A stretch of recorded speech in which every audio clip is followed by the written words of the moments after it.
आप सभी का स्वागत है एम्स के सोशल मीडिया में। आज 17 नवंबर है। हर दिन इम्पोर्टेंट होता। आज का दिन जो है माँ के लिए, वो जो गर्भवती होती है उसके बच्चे के लिए बहुत इंपॉर्टेंट है। इस बारे में महत्वपूर्ण जानकारी देने जा रही हैं आपको doctor Sheetal Ganju, assistant professor paediatrics विभाग से। डॉक्टर साहब आपका स्वागत है। दर्शकों के लिए जानना चाहूँगा, आज के दिन जो है 17 नवंबर है, इसका थीम जो है वो आपके आज के सब्जेक्ट से जुड़ता है। वो थीम क्या है और उसका संदेश क्या है? जी, 17 नवंबर को वर्ल्ड प्रीमेच्योरिटी डे सेलिब्रेट किया जाता है और इसका थीम ये है small actions big impact, immediate skin to skin care for every baby everywhere.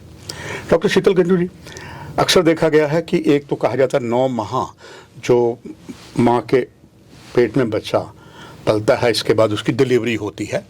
कुछ बच्चे जो हैं 9 माह से पहले ही उनका जन्म हो जाता है। कई कारण जो आज ही का विषय है, वो क्या कारण है, अगर हो गया है तो उसको कैसे रोका जा सकता है, उसका क्या इलाज है? जी, अगर 37 हफ्ते पूरे होने से पहले ही कोई बेबी डिलीवर होता है तो उसको हम प्री टर्म बर्थ बोलते हैं। तो इसके कुछ ऐसे कारण हैं, लगभग 50% केसेस में तो हमें कोई कारण मिलता नहीं है, लेकिन बाकी जो रिमेनिंग केसेस में उनमें कुछ ऐसे कारण हैं, जैसे अगर माँ की एज बहुत कम है या बहुत ज़्यादा है, या माँ को प्रॉपर एंटीनेटल केयर नहीं मिला है, उनको अनबैलेंस्ड डाइट है, उनका ओबेसिटी है या अंडरवेट है, या कोई प्रेगनेंसी से रिलेटेड कॉम्प्लिकेशंस जैसे उनको हाइपरटेंशन है, डायबिटीज़ है, या मल्टीपल प्रेगनेंसीज है जैसे ट्विंस है, ट्रिपलेट है, क्वाड्रुपलेट है। तो इन सब केसेस में जो है प्री टर्म बर्थ होने के चांसेस ज़्यादा बढ़ जाते हैं। डॉक्टर शीतल गंजू, हमारा जम्मू कश्मीर की बात करें, पंजाब की बात कुछ हिस्से कर लें, हिमाचल के कर लें, बहुत सा एरिया जो है वो ग्रामीण क्षेत्रों में है। और जो ग्रामीण क्षेत्रों से अक्सर ऐसे पेशेंट प्रेग्नेंट आते हैं, उनको पहले अनीमिक होते हैं और बहुत से कारण होते हैं। कैसे उनको रोका जा सकता है, और अगर ऐसे में प्री मेच्योर बच्चा अगर होता है, क्या क्या प्रिकॉशन जो है घर वालों को उसके लिए लेना चाहिए? जी, एक तो कम हम कैसे कर सकते हैं प्री टर्म बर्थ जो हो रहे हैं, तो उसमें कुछ जो एंटीनेटल पीरियड में मॉडिफाइबल रिस्क फैक्टर्स है, जैसे अगर माँ की न्यूट्रिशन है उसका प्रॉपर ध्यान रखना है, बैलेंस डाइट होनी चाहिए उनका मतलब प्रॉपर एंटीनेटल केयर होना चाहिए। हमें ये एडवाइस देनी है, ड्रग्स, अल्कोहल, स्मोकिंग, ये सब चीज़ें उनको अवॉइड करनी है। और अगर कोई भी प्रेगनेंसी रिलेटेड कॉम्प्लिकेशंस है उसका प्रॉपर ट्रीटमेंट होना चाहिए, उनका रेगुलर फॉलोअप होना चाहिए। तो उसके बाद अगर बच्चा डिलीवर हो जाता है तो हमें ये एंश्योर करना है कि उसको, जो WHO ने भी अपनी गाइडलाइंस दी है, उन्होंने यही कहा है कि छोटी छोटी चीज़ों का ध्यान रखना है, उससे हम ये प्री टर्म बच्चे को बचा सकते हैं। तो उसमें इम्पॉर्टेंट है इमिजिएटली कि बच्चा इसमें ठंडा होने के चांसेस बहुत होते हैं, तो उसका इमिजिएट है स्किन टू स्किन केयर, जिसको हम कंगारू मदर केयर भी बोलते हैं। तो उससे हम बेबी का टेम्परेचर नॉर्मल मेंटेन करने की कोशिश करते हैं। दूसरा है बेबी का फीडिंग, तो बच्चे के लिए अमृत होता है माँ का दूध, तो there should be immediate initiation of breast feeding, तो माँ का दूध उसको एकदम से शुरू करना चाहिए। ठीक है, उसके बाद हमें यही ध्यान रखना है कि बच्चे में इनमें इन्फेक्शन होने के चांसेस ज़्यादा होते हैं, तो इन्फेक्शन हमें प्रिवेंट करना है। बच्चे को टच करना है तो हाथ धो के टच करना है।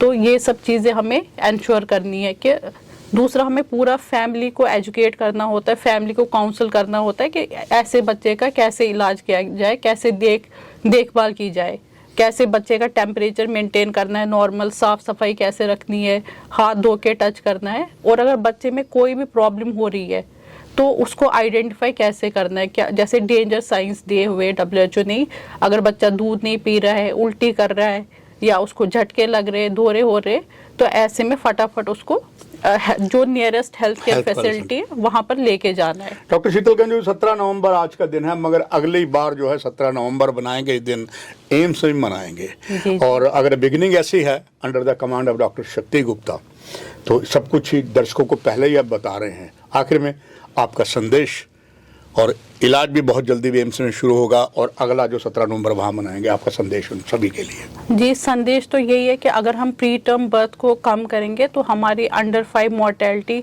भी कम हो जाएगी। पर इस सब के लिए टीम वर्क चाहिए, और उस टीम में हम भी है, आप भी है, सारी जनता भी है। तो अवेयर होना है हमें कैसे प्री टर्म बच्चा जो है उसको प्रिवेंट कैसे करना है, और अगर प्री टर्म बच्चा पैदा होता है तो उसमें छोटी छोटी चीज़ों का ध्यान रखना है। माँ का दूध पिलाना, गर्मी, skin to skin contact, father भी दे सकता है, हम सोचते हैं खाली मदर को देना है, फादर भी दे सकता है skin to skin contact, grandparents भी दे सकते हैं। तो ये सब छोटी छोटी चीज़ें, हैंड वॉशिंग सही से करनी है, और इन सब छोटी छोटी चीज़ों का ध्यान रख के हमें प्री टर्म बच्चे का ध्यान रखना है। इस महत्वपूर्ण जानकारियां डॉक्टर शीतल गंजू के माध्यम से इसी कार्यक्रम को और आगे बढ़ाते हैं, और उसके लिए associate professor doctor Nitin Kumar ji, जो नेत्र रोग विशेषज्ञ है। डॉक्टर साहब, शीतल गंजू ने बताया बच्चों के लिए, जो इमेच्योर बच्चे होते हैं, क्या क्या समस्याएं होती हैं। आपसे ये जानना चाहेंगे दर्शकों के लिए कि डॉक्टर नितिन जी, ऐसे कहा जाता है कि ऐसे बच्चे जो है जो पैदा होते हैं उनको आँखों की बीमारी कुछ ज़्यादा होती है। वो क्या होती है, कैसे होती है, और कैसे उसका हम इलाज करके कैसे प्रिवेंशन कर सकते हैं? बिल्कुल, धन्यवाद। तो जो प्री मेच्योर बच्चे होते जी। हैं उनमें एक बीमारी है रेटिनोपैथी ऑफ प्री मेच्योरिटी। ये बहुत ज़्यादा होने के चांसेस होते हैं। तो इसमें क्या होता है कि जो आँख का जो पर्दा होता है, बच्चा पैदा हो गया है पर जो आँख का पर्दा होता है वो पूरा बना नहीं होता उसके। ऐसे बच्चों का विशेष? हाँ जी, हाँ जी। तो उनकी ब्लड सप्लाई जो होती है जो पर्दे की, वो अभी पूरी तरह से डेवलप नहीं हुई होती है। तो उनमें इसमें डेवलपमेंट होने में टाइम लगता है, और अगर इन बच्चों को बहुत ज़्यादा ऑक्सीजन दे दी जाए, जैसा कि हमारे हेल्थ केयर सेटअप में कई बार होता है, अनमॉनिटर्ड ऑक्सीजन देते हैं 100%, वो परेशानी हो जाती है। हाँ, उससे परेशानी हो जाती है, और जो उसकी ब्लड सप्लाई है वो फर्दर बनती नहीं है, और पर्दा पूरी तरह से बनता नहीं है, और लेटर स्टेजेस में वो पर्दा अपनी जगह से खिसक जाता है या उखड़ जाता है। तो इसके कारण जो आरओपी है या रेटिनोपैथी ऑफ प्रीमेच्योरिटी, ये एक मेजर कॉज है चाइल्डहुड ब्लाइंडनेस का।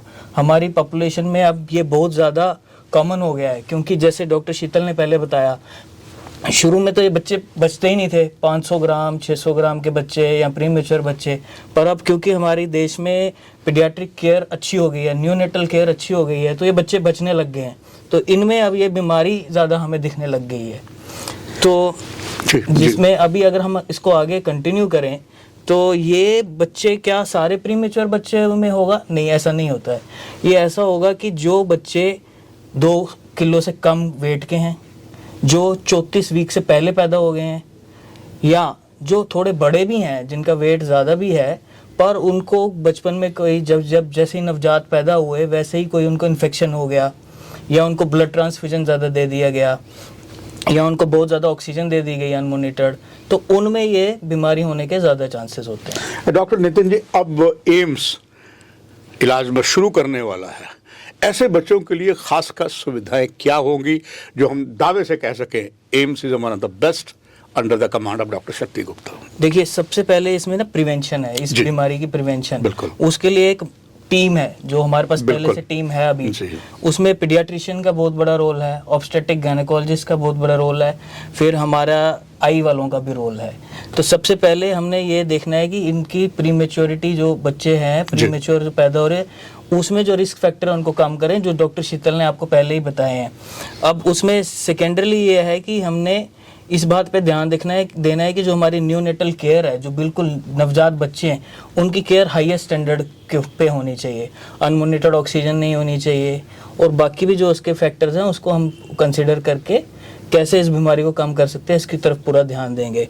दूसरा, अगर बीमारी होने वाली है, जो ऐसे बच्चे हैं जिनको हमने देख लिया कि ये बच्चे ससेप्टेबल हैं, इनको ये बीमारी हो सकती है, जो मैंने आपको पहले बताया, वेट कम है या 34 वीक से पहले पैदा हो गए हैं, उनकी स्क्रीनिंग करनी है। तो हफ्ते में एक दिन वो सब बच्चों को, जो निक्कू में भी हैं, तो जो आँख का विशेषज्ञ डॉक्टर होता है वो निक्कू में जाके सब बच्चों को स्क्रीन करेगा किसी में ये बीमारी आ तो नहीं रही है। अगर किसी में वो बीमारी आ गई है तो उसके लिए या तो लेज़र थेरेपी होती है, लेज़र थेरेपी दे सकते हैं, या उसके लिए जो हमारे पास कुछ इंजेक्शंस होते हैं, इंजेक्शंस दे के जो पर्दे की, जो पूरा पर्दा बना नहीं था, उसकी पूरा बन जाए, तब तक उस बच्चे को हम ऑब्जर्व करते हैं फ्रॉम आई के पॉइंट ऑफ व्यू से। तो ये इम्पोर्टेंट है। और तीसरा, अगर सीवियर कंडीशन हो जाती है, प्रीमेच्योर रेटिनोपैथी ऑफ प्रीमेच्योरिटी बहुत ज़्यादा बढ़ गई हुई है, तो उसमें सर्जिकल इंटरवेंशंस भी होती हैं, जो ओवर द पीरियड हम अपने जो पेशेंट्स हमारे पास आएंगे उनको देने की हम पूरी कोशिश करेंगे। और ऐसे में आखिर में डॉक्टर नितिन जी, आपका संदेश, आज बहुत महत्वपूर्ण दिन है, आप ही किस विभाग का है, एम्स की तरफ से आपका एक संदेश ऐसे सारे परिवारजनों को और ऐसे अगर बच्चे हैं उनके बाकी वेल विशर को, रिलेटिव्स को? बहुत इम्पोर्टेंट ये संदेश ये होगा कि अगर आपके घर में प्रीमेच्योर बच्चा पैदा हुआ है, उसका पूरी तरह से ध्यान रखना है और उसकी आंख ज़रूर चेकअप करवानी है। क्योंकि अगर बच्चा तो छोटा है, वो तो बताएगा नहीं कि मुझे नहीं दिखता, ना ही पेरेंट्स को पता चलेगा कि बच्चे को नहीं दिखता है।